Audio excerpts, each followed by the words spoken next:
Nah, laissez-moi sortir, bande d'enfoirés.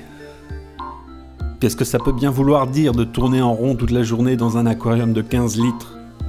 Mon horizon est borné par un cube en plastique et m'interdit tout voyage. Alors que puis-je espérer de la vie?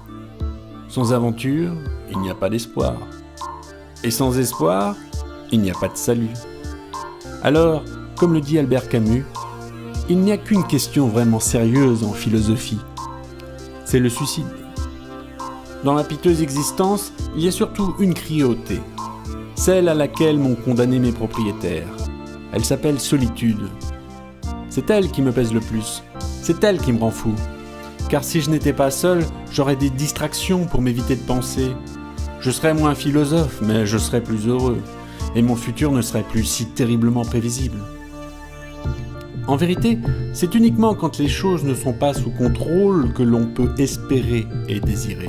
Je vous le dis, il n'y a que le chaos qui procure le bonheur. Sans lui, la vie n'est qu'un prétexte pour manger et pour chier. Alors il faut sans doute que je remercie mes maîtres quand ils me laissent affamer pendant plusieurs jours.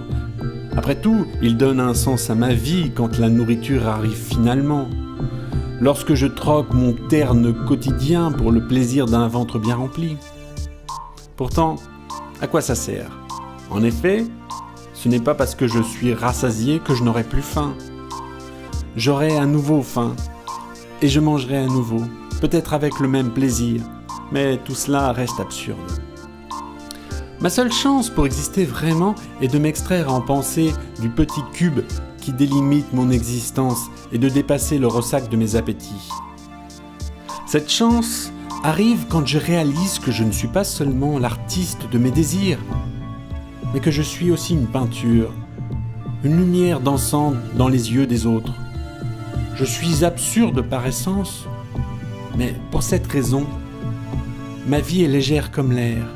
Elle ne sert à rien, mais elle est belle. Pas besoin de paroles ni de gestes pour se refléter dans les yeux des autres. Et c'est déjà ça.